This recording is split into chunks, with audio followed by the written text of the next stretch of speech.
Olá para você que está ligado nas redes sociais da RCIA em Araraquara, desta segunda-feira, dia 24 de outubro de 2022. Brasileirão, a 33ª rodada agitou o final de semana e os paulistas estiveram em campo. No sábado, o Red Bull Bragantino encarou o Atlético Paranaense e venceu por 4-2, em partida disputada no estádio Nabia Bichedi, em Bragança Paulista. O Toro Louco chegou a abrir 3-0 com Eric Ramírez, o Eric Popó e o Luan Cândido, ainda no primeiro tempo. O Furacão buscou a reação na segunda etapa, com gols marcados por Vitor Bueno e Vitinho. Mas na reta final de jogo, Luan Cândido novamente deu números finais na partida e decretou a vitória do Red Bull Bragantino. No clássico entre Santos e Corinthians, deu Corinthians. O Timão foi até a Vila Belmiro e venceu pelo placar de 1-0.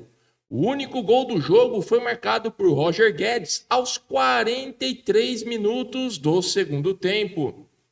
Já no Allianz Parque, o Palmeiras se aproximou do título ao derrotar o Avaí por 3-0. Gustavo Scarpa, Dudu e Vanderlan anotaram os gols do Alviverde. No domingo, foi a vez do São Paulo encarar o Lanterna Juventude e vencer pelo placar de 2-1 no estádio Alfredo Jaconi. Reinaldo abriu o placar para os paulistas aos 35 do primeiro tempo, mas 3 minutos depois, João Vitor deixou tudo igual para o time sulista. Segunda etapa, o tricolor contou novamente com Reinaldo para balançar as redes e decretar a vitória fora de casa. Restando mais 5 rodadas, o Palmeiras lidera com 71 pontos, 10 a mais que o segundo colocado Internacional. Em terceiro aparece o Flamengo com 58, seguido de Corinthians com 57, Fluminense 55 e Atlético Paranaense com 51, fechando o G6. O São Paulo entrou momentaneamente no G8 e ocupa a 8ª colocação com 47. O Santos aparece em 12º com 43 e o Bragantino em 13º com 41. Libertadores Feminina. A Ferroviária deu adeus ao sonho do tricampeonato.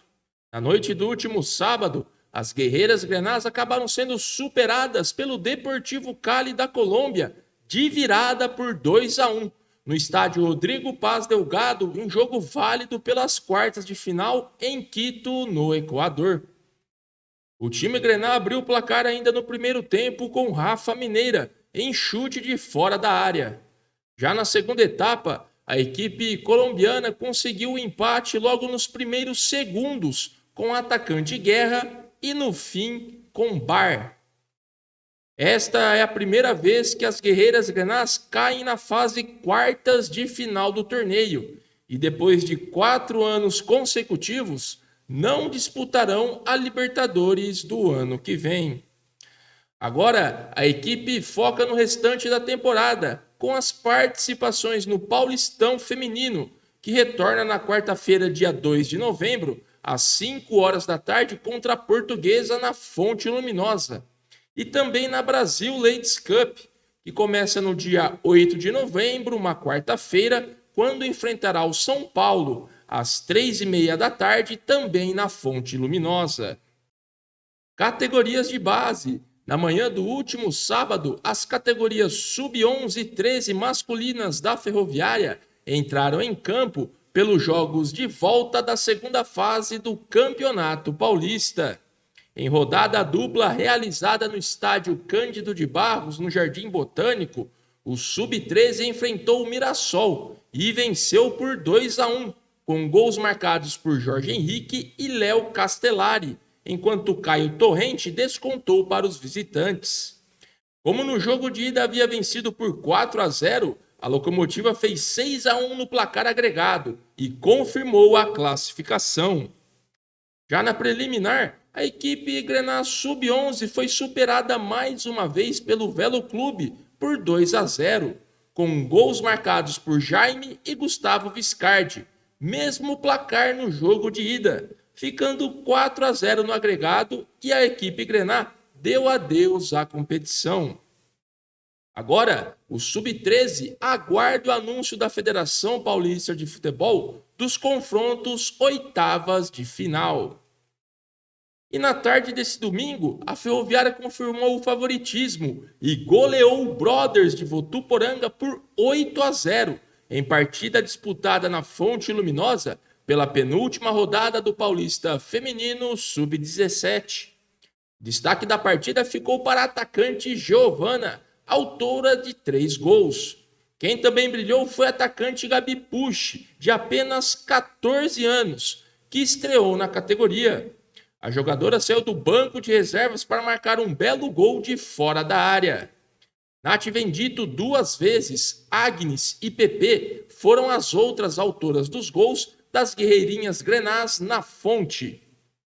A equipe já havia garantido vaga às quartas de final e, como folga na última rodada, se despediu da fase de classificação, confirmando a segunda colocação do Grupo 1 com 19 pontos, marcando 32 gols e sofrendo apenas 6 nos 8 jogos disputados.